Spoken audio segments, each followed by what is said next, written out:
Hello guys, welcome back to my YouTube channel. Hope you are all doing well. Guys, आज की कहानी है Bhopal gas tragedy. ये हमारे देश में होने वाली कुछ बहुत ही बड़ी ट्रेजेडीज़ में से है।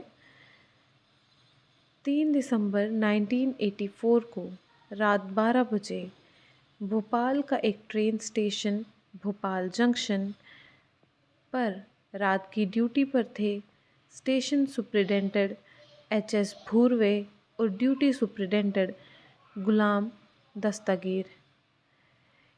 1 बजे के करीब स्टेशन पर एक ट्रेन आकर रुकती है, गोरखपुर बॉम्बे एक्सप्रेस। जब उसे देखने के लिए चेकआउट करने के लिए दस्तगीर अपने कैबिन से बाहर आते हैं तो उनकी आंखें जलने लगती हैं और गले में खराश होने लगती है।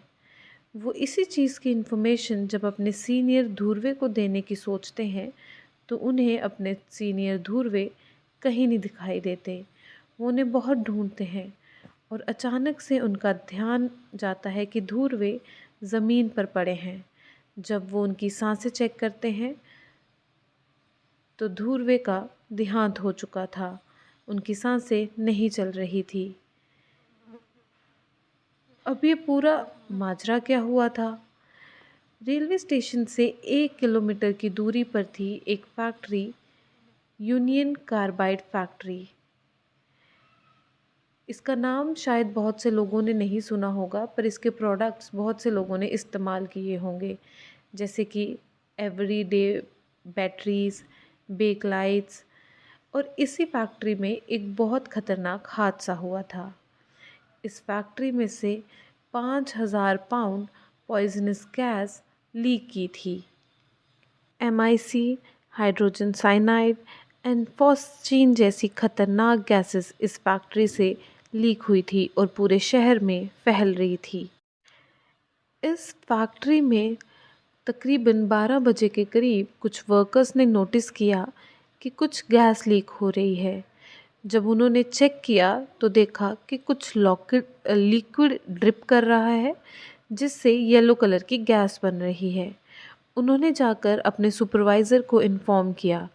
सुपरवाइज़र ने कहा कि शायद पानी ड्रिप कर रहा होगा और इतना बड़ा प्लांट है, थोड़ी बहुत गैस तो लीक करती ही है। उन्होंने कहा कि पहले टी ब्रेक लेते हैं और उसके बाद चेक करते हैं कि क्या प्रॉब्लम आई है। वो अपनी टीम के साथ 12 बजे टी ब्रेक पर चले गए, लेकिन 12:45 तक ये स्मेल बहुत ज़्यादा स्ट्रॉन्ग हो चुकी थी। सबकी आंखों में से पानी आना शुरू हो गया, आंखें जलने शुरू हो गई और बहुत तेज़ खांसी होने लगी। देखते ही देखते 2 घंटे के अंदर ये गैस पूरे शहर में फैल गई और यही कारण था कि भोपाल शहर के अंदर 2 दिन में 1,000 से ज़्यादा लोग मारे गए।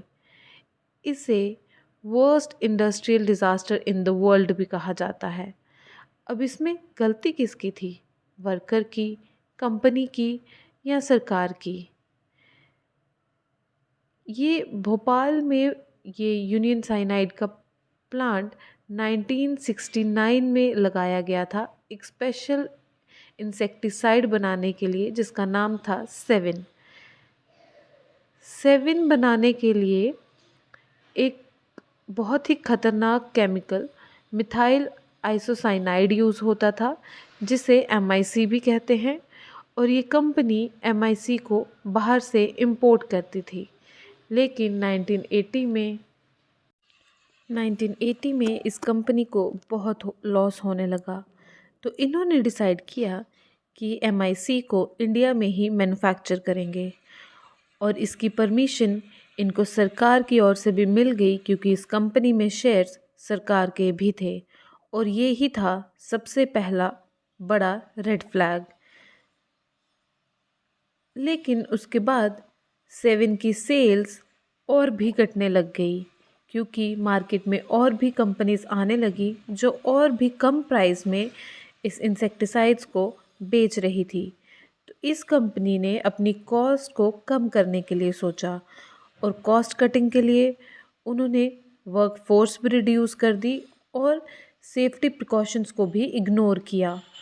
और यही थी सबसे बड़ी इस कंपनी की गलती, जिससे परिणाम स्वरूप इतनी बड़ी ट्रेजेडी को भोपाल को सामना करना पड़ा।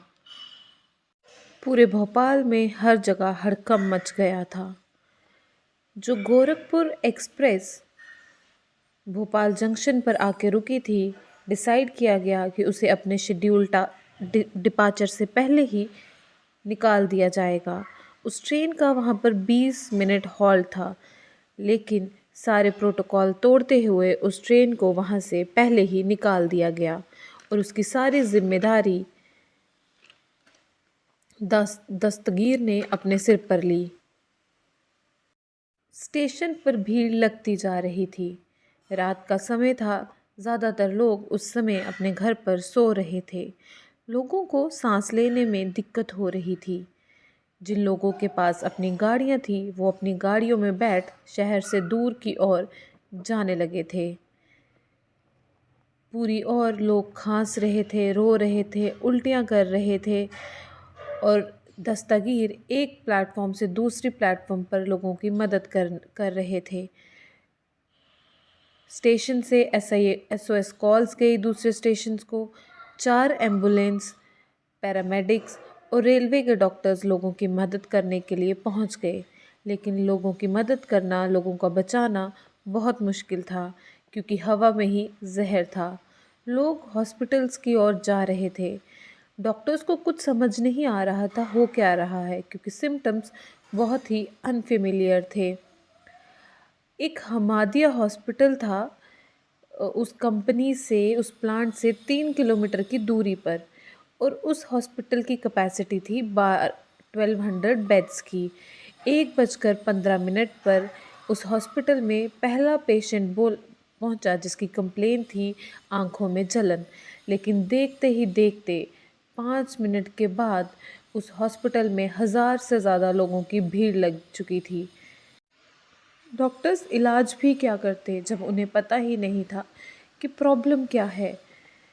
डॉक्टर्स ने जब इंफॉर्मेशन कलेक्ट करने के लिए क्या प्रॉब्लम हुई है यूनियन कार्बाइड फैक्ट्री में पूछा, तो फैक्ट्री ने उन्हें wrong information the.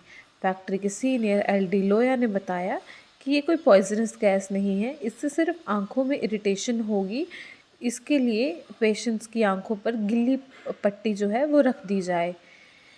Superintendent of police थे उस समय के स्वराज पुरी, उन्होंने भी एक 25 पर फैक्ट्री में कॉल करके पूछा। 2 कॉल्स पर उन्हें यही जवाब मिला कि हमारी ओर से सब ठीक है, कोई प्रॉब्लम नहीं है। तीसरी कॉल पर फैक्ट्री ने रिस्पॉन्स किया कि हमें नहीं पता क्या हो चुका है, कोई गैस लीक कर गई है, उस वजह से लोगों को इतनी प्रॉब्लम आ रही है। देखते ही देखते 2:10 तक हॉस्पिटल में 4000 से ज़्यादा मरीज़ थे। दस्तगीर उस समय एक हीरो साबित हुए। स्टेशन से 3 किलोमीटर की दूरी पर उनका घर था और उनके घर पर उनके माँ बाप, बच्चे थे, पर उन्होंने अपनी फैमिली के बारे में नहीं सोचा और स्टेशन पर अपनी ड्यूटी करते रहे। जो ट्रेन आ रही थी उसे निकालते जा रहे थे, लोगों की मदद कर रहे थे, उन्होंने अपने परिवार के पास जाने की नहीं सोची। उसी पर एक मूवी भी है नेटफ्लिक्स पर, जिसका नाम है द रेलवे मैन। सिम्टम्स बहुत अनफेमिलियर थे, तो डॉक्टर्स को ट्रीटमेंट भी समझ नहीं आ रहा था। कुछ पेशेंट्स को डॉक्टर ने आई ड्रॉप्स दे दिए, कुछ ने स्टीरॉयड्स दे दिए। ट्रीटमेंट करने के लिए सबसे पहले ये मालूम होना ज़रूरी था कि गैस कौन सी है। कंपनी का कहना था कि ये MIC है, पर डॉक्टर्स को लग रहा था कि ये फॉस्जीन होगी, क्योंकि MIC की वेपराइजेशन 38 डिग्री सेल्सियस पर होती है और फॉस्जीन की वेपराइजेशन 8 डिग्री सेल्सियस की होती है। तो उन दौरान भोपाल में दिसंबर का महीना था, सर्दियों के दिन थे, तो डॉक्टर्स ने एज्यूम किया कि ये फॉस्जीन होगी, बल्कि वो MIC थी।